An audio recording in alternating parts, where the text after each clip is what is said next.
এই লক্ষ্য এই লক্ষ্য আসলে কি? এই লক্ষ্য তাই যা আমরা পেতে চাই। এই সংসারে সুখী কে হয়? সুখী সেই যে তার লক্ষ্য পেয়ে গেছে। দুঃখী কে হয়? দুঃখী সেই যে তার লক্ষ্য এখনো পায়নি। এবারে প্রশ্ন এখন এটাই যে লক্ষ্য সবাই পেতে চায়, লক্ষ্য পাওয়ার জন্য সবাই প্রাণপণ চেষ্টাও করে, তাহলে সবাই তাদের লক্ষ্যে পৌঁছতে পারে না কেন?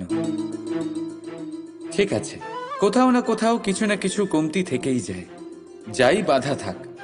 আজকে আমি আপনাকে একটা উপায় বলবো এই লক্ষ্য পাওয়ার জন্য। একটা কাগজ নিন, তাতে একটা চিহ্ন বানান, সেটাই হবে আপনার লক্ষ্য।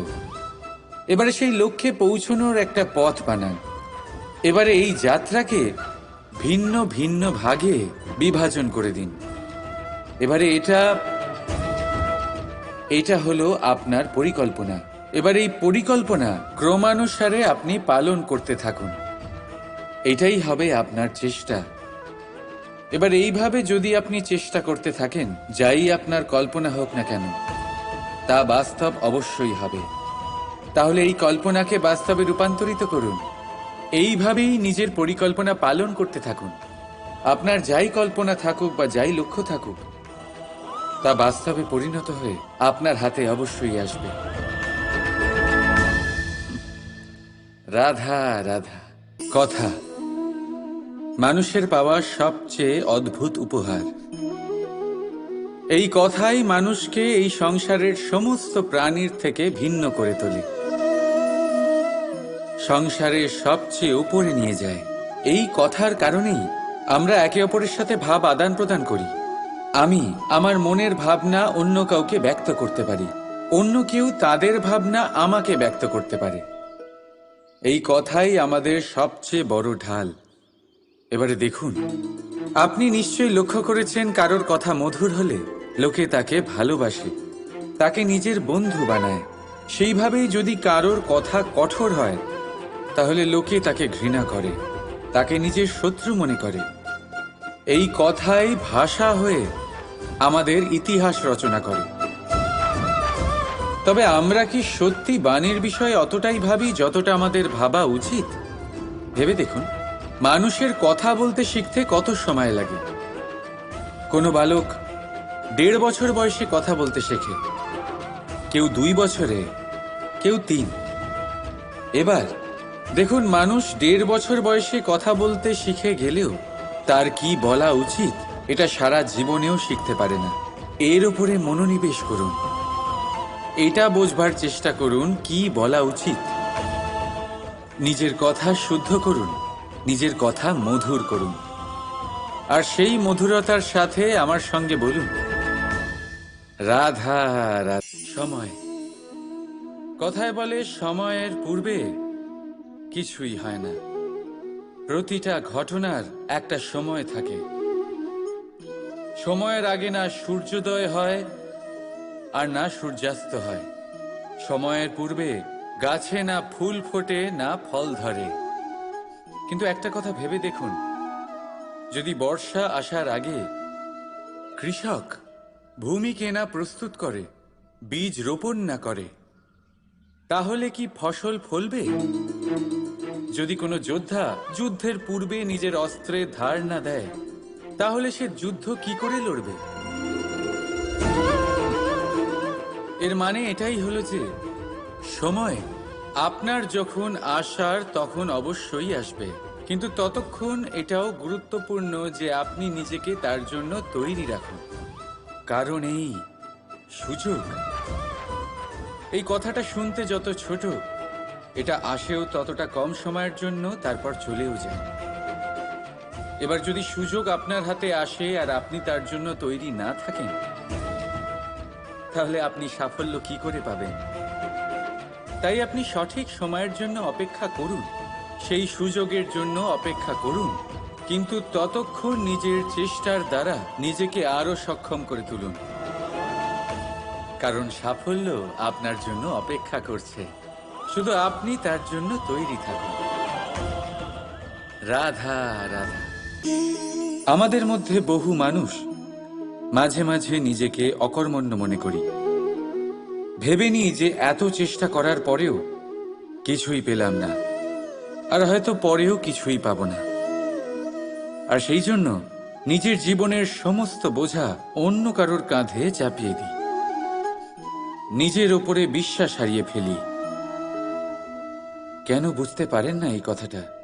যে যতক্ষণ না পায়ে কোনো কাঁটা ফুটবে, ব্যক্তি কি করে বুঝতে পারবে যে এরপর থেকে নিচে তাকিয়ে চলতে হবে? সূর্যকে নিজে জ্বলতে হয় যাতে বাকিদের প্রকাশ দিতে পারে সে। রাতের অন্ধকারের সাথে লড়াই করার জন্য চন্দ্রিমাকে আকাশে একা উজ্জ্বল হতে হয়। নদী নিজের যাত্রা কি করে করে, নিজের পথ কি করে নির্মাণ করে? সে পাথরের সাথে লড়াই করে তা বানায়। যদি স্বয়ং আপনি নিজের সাহায্য করতে অক্ষম হন, তাহলে নিশ্চিতভাবে আপনার এই জীবন ব্যর্থ হয়ে যাবে। তাই মনে রাখবেন, এই সংসারে নিজের জীবনের ভার নিজের কাঁধেই বহন করতে হয়। অন্যের কাঁধের ওপর শুধুমাত্র পরলোক যাত্রা হয়। সেই জন্য এই সংসারে জীবিত সেই যে আত্মনির্ভর।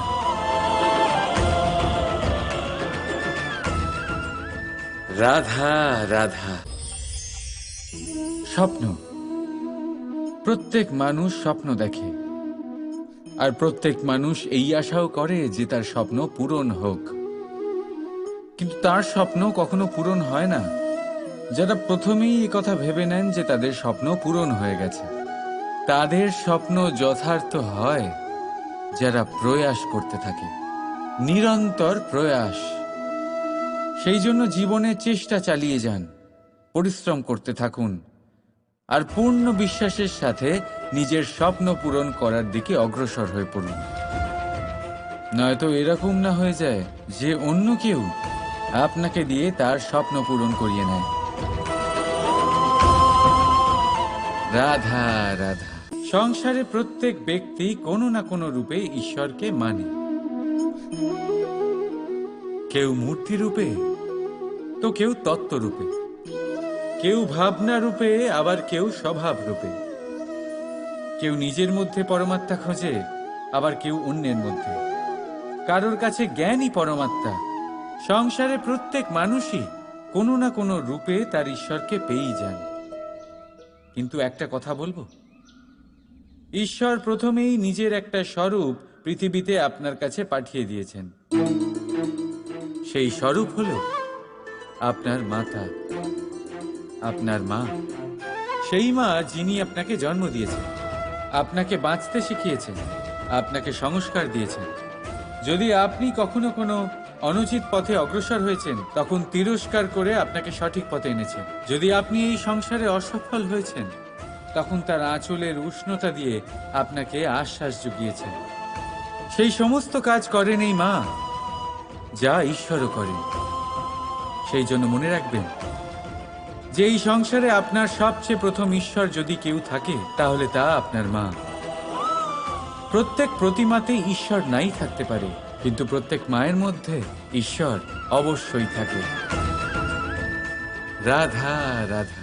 অভিমান, আত্মসম্মান, অহংকার, দেখতে গেলে এই তিনটি শব্দ ভিন্ন ভিন্ন, কিন্তু এর মূল আধার একই, আত্মসম্মান। এবার যদি কথা বলি আপনার শরীরের, আপনার সংস্কৃতির, আপনার সম্পর্কের, তাহলে অভিমান থাকা স্বাভাবিক। এবার যদি কথা বলি আপনার ব্যক্তিত্ব নিয়ে, আপনার আদর্শ নিয়ে, আপনার বিচারধারা নিয়ে, তাহলে আত্মসম্মান হলো একটা গুণ। যদি এইভাবে বলা হয় যে আমি এই কার্য কারোর সাহায্য ছাড়া, সহযোগিতা ছাড়াও করতে পারি, তাহলে এটা আত্মসম্মান, আর এটা সঠিক। যদি এভাবে বলা হয় যে আমি এই কার্য কারোর সাহায্য ছাড়াই বা কারোর সহযোগিতা ছাড়াই করে ফেলেছি, তাহলে এটা অভিমান, এটাও সঠিক। কিন্তু এই কার্য শুধুমাত্র আমিই করতে পারি আর কেউ নয়, এটা অহংকার। তাহলে এই শব্দ এবং তার অর্থ বোঝার চেষ্টা করুন। জীবন ধারণের এক নতুন পথ খুঁজে পাবেন। রাধা রাধা। ক্রোধ। লোকে বলে যে এই ক্রোধ পাপেরই মূল। কিন্তু সত্যি কি এই ক্রোধ পাপের মূল? একটু ভেবে দেখুন, এই ক্রোধ বাস্তবে আসলে কি? এই ক্রোধ একটা অনুভূতি যা আপনার মধ্যে হঠাৎই অসীমিত তেজ সঞ্চালন করে। এবারে আমি আপনাকে কিছু উদাহরণ দিচ্ছি যাতে আপনি বুঝতে পারেন যে ক্রোধ আপনার জন্য ভালো কি না। যদি কারোর সাথে অন্যায় হয় আর এটা দেখে আপনার ক্রোধ হয়, আর এই ক্রোধ আপনাকে তার সাহায্য করতে প্রেরণা যোগায়, তাহলে এই ক্রোধ অবশ্যই ভালো। যদি কোথাও আপনি দেখেন যে কোনো নারীর উপরে অত্যাচার হচ্ছে আর সেটা দেখে আপনার ক্রোধ হয়, আর এই ক্রোধ আপনাকে তার সাহায্য করতে সাহস যোগায়, তাহলে এই ক্রোধ অবশ্যই ভালো। যদি এই সংসারে কোথাও আপনি কোনো অনৈতিক কাজ বা ছলনা দেখেন আর আপনার তাতে ক্রোধ না হয়, কিছুই অনুভব করেন না, তাহলে এটা কাপুরুষতা। তার মানে এটাই যে আপনি আপনার মনুষ্যত্ব হারিয়ে ফেলেছেন। তাই এটা বোঝার চেষ্টা করুন, আপনার ক্রোধের তেজের ব্যবহারের ওপরে নির্ভরশীল হলো এই ক্রোধ আপনার জন্য পাপের সমান, নাকি এই ক্রোধ আপনার জন্য পুণ্যের স্থাপক। রাধা রাধা। এই পেরেককে দেখতে পাচ্ছেন আপনি? এর আকার কতটা সুন্দর, আর এই আকারের কারণেই খুব সহজেই একে দেওয়ালে রোপণ করা যায়। কিন্তু যখন আপনি এই পেরেককে দেওয়াল থেকে বাইরে আনেন, আপনি দেখবেন ওখানে একটা চিহ্ন রয়ে যায়। ঠিক এমনই হলো আমাদের মুখ থেকে বের করা কড়া শব্দ। যখনই আমাদের মুখ থেকে এই কটাক্ষ বেরোয়, তখন তা কোনো ব্যক্তির মনকে আঘাত করে, আর তারপরে আপনি যতই তার কাছে ক্ষমা চান না কেন, কিন্তু তাও তার সেই ঘা পূরণ হয় না। আপনার বলা সেই কথা, সেই কঠোর চিহ্ন ওই ব্যক্তির মনের দেওয়ালে খোদাই হয়ে থাকে। সেই জন্য আমি সব সময় বলি, এই শব্দের শক্তিকে আপনারা বুঝুন, এর মাহাত্ম্যকে বুঝুন। এই শব্দ ব্রহ্ম। কারণ যেভাবে আপনাকে এই শব্দ বিজয়ী করে তোলে, সেইভাবেই এই শব্দ আপনার ব্যাকুলতার কারণে, আপনার বাচন ভঙ্গির কারণে, আপনার অতি উৎসাহের কারণে আপনাকে বিপরীত প্রহারও করতে পারে, যতই আপনার মন সুন্দর ও মধুর হোক না কেন।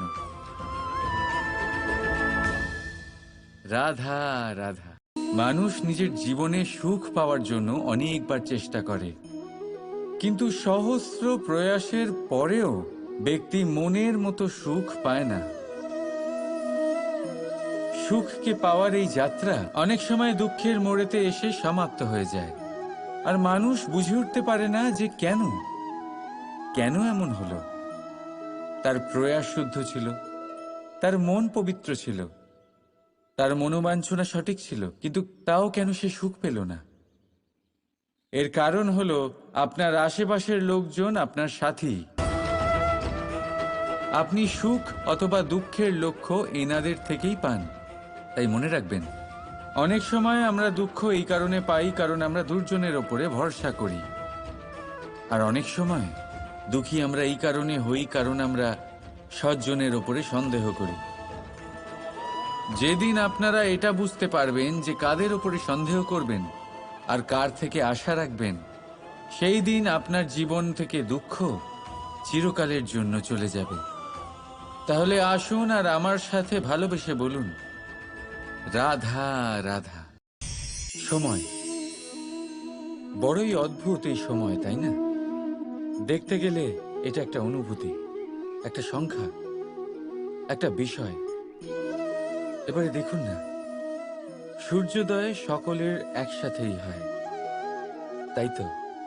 কারোর আগে কারোর পরে এমন তো হয় না, সবার একসাথেই হয়। আবার সূর্যাস্ত সকলের একসাথেই হয়।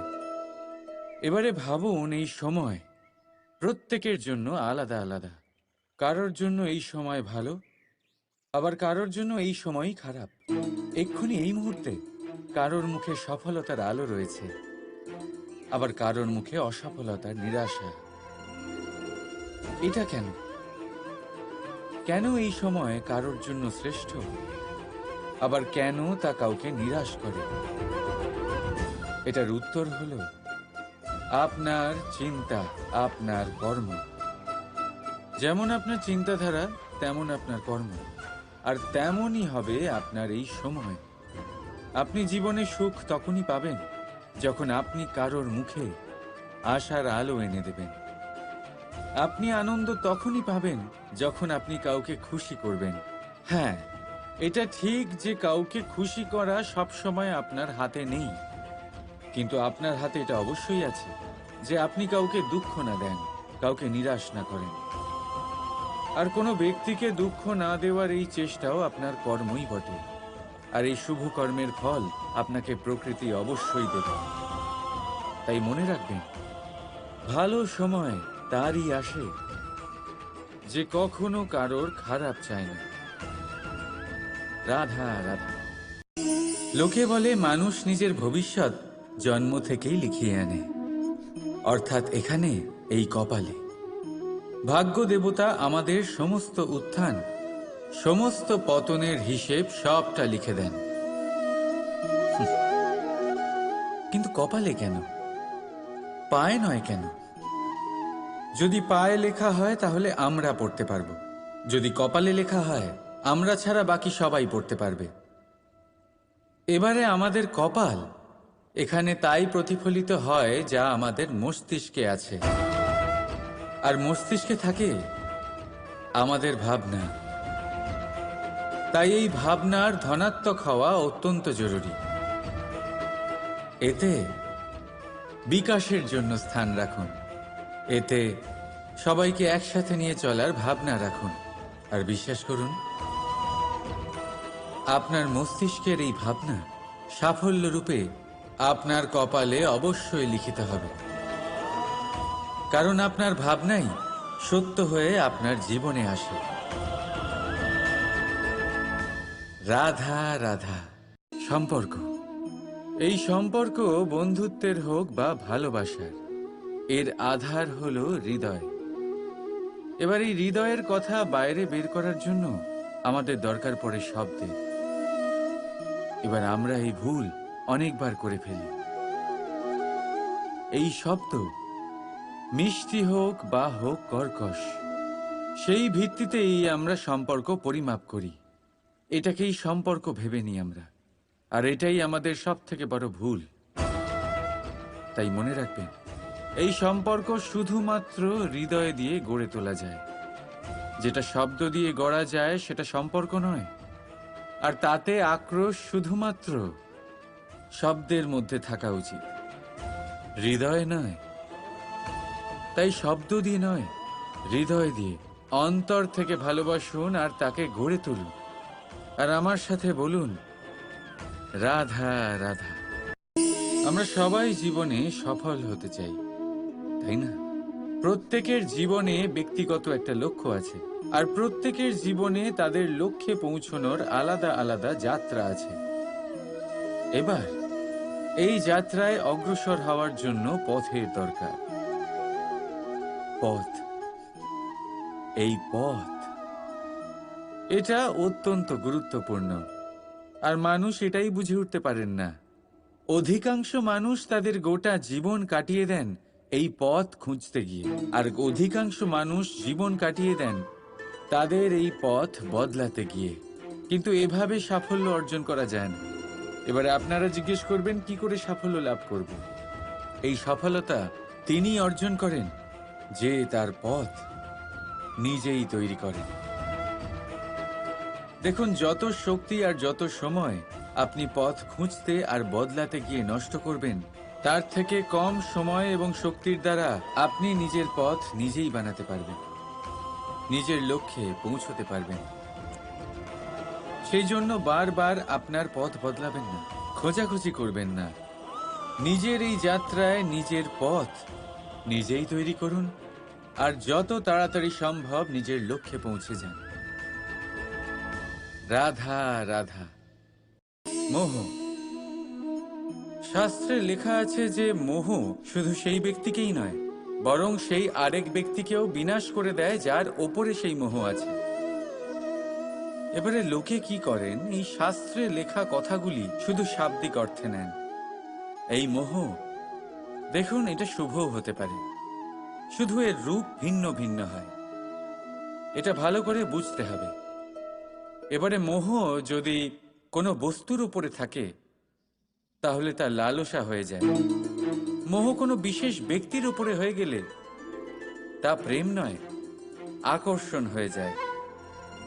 মোহ কোনো চাহিদার উপরে হয়ে গেলে তা বাসনা হয়ে যায়। মোহ বিজয়ের উপরে হয়ে গেলে তা কুণ্ঠা হয়ে যায়। মোহ নিজের সংস্কৃতির উপরে হলে আপনাকে সংস্কৃতির রক্ষক বানায়। যদি এই মোহ নিজের গুণের উপরে হয় তাহলে সেই শিল্প দ্বারা আপনি এই সংসারে অদ্ভুত সব কাজ করতে পারবেন। এবারে এটা আপনার উপরে নির্ভরশীল যে এই মোহকে আপনি সৃজনের আধার বানাতে চাইবেন নাকি বিনাশের অস্ত্র বানাতে চাইবেন। ভেবে দেখুন, সিদ্ধান্ত আপনার। রাধা রাধা। সময় বড়ই অদ্ভুত, এই সময়, তাই না? দেখতে গেলে এটা একটা অনুভূতি, একটা সংখ্যা, একটা বিষয়। এবারে দেখুন না, সূর্যোদয় সকলের একসাথেই হয়, তাই তো? কারোর আগে কারোর পরে এমন তো হয় না, সবার একসাথেই হয়। আবার সূর্যাস্ত সকলের একসাথেই হয়। এবারে ভাবুন, এই সময় প্রত্যেকের জন্য আলাদা আলাদা। কারোর জন্য এই সময় ভালো, আবার কারোর জন্য এই সময়ই খারাপ। এক্ষুনি এই মুহূর্তে কারোর মুখে সফলতার আলো রয়েছে, আবার কারোর মুখে অসফলতার নিরাশা। এটা কেন? কেন এই সময় কারোর জন্য শ্রেষ্ঠ, আবার কেন তা কাউকে নিরাশ করে? এটার উত্তর হলো আপনার চিন্তা, আপনার কর্ম। যেমন আপনার চিন্তাধারা তেমন আপনার কর্ম, আর তেমনই হবে আপনার এই সময়। আপনি জীবনে সুখ তখনই পাবেন যখন আপনি কারোর মুখে আশার আলো এনে দেবেন। আপনি আনন্দ তখনই পাবেন যখন আপনি কাউকে খুশি করবেন। হ্যাঁ, এটা ঠিক যে কাউকে খুশি করা সবসময় আপনার হাতে নেই, কিন্তু আপনার হাতে এটা অবশ্যই আছে যে আপনি কাউকে দুঃখ না দেন, কাউকে নিরাশ না করেন। আর কোনো ব্যক্তিকে দুঃখ না দেওয়ার এই চেষ্টাও আপনার কর্মই বটে। আর এই শুভ কর্মের ফল আপনাকে প্রকৃতি অবশ্যই দেবে। তাই মনে রাখবেন, ভালো সময় তারই আসে যে কখনো কারোর খারাপ চায় না। রাধা রাধা। লোকে বলে মানুষ নিজের ভবিষ্যৎ জন্ম থেকেই লিখিয়ে আনে, অর্থাৎ এখানে, এই কপালে। ভাগ্য দেবতা আমাদের সমস্ত উত্থান, সমস্ত পতনের হিসেব সবটা লিখে দেন। কিন্তু কপালে কেন, পায়ে নয় কেন? যদি পায়ে লেখা হয় তাহলে আমরা পড়তে পারবো, যদি কপালে লেখা হয় আমরা ছাড়া বাকি সবাই পড়তে পারবে। এবারে আমাদের কপাল এখানে তাই প্রতিফলিত হয় যা আমাদের মস্তিষ্কে আছে, আর মস্তিষ্কে থাকে আমাদের ভাবনা। তাই এই ভাবনার ধনাত্মক হওয়া অত্যন্ত জরুরি। এতে বিকাশের জন্য স্থান রাখুন, এতে সবাইকে একসাথে নিয়ে চলার ভাবনা রাখুন, আর বিশ্বাস করুন, আপনার মস্তিষ্কের এই ভাবনা সাফল্য রূপে আপনার কপালে অবশ্যই লিখিত হবে। কারণ আপনার ভাবনাই সত্য হয়ে আপনার জীবনে আসে। রাধা রাধা।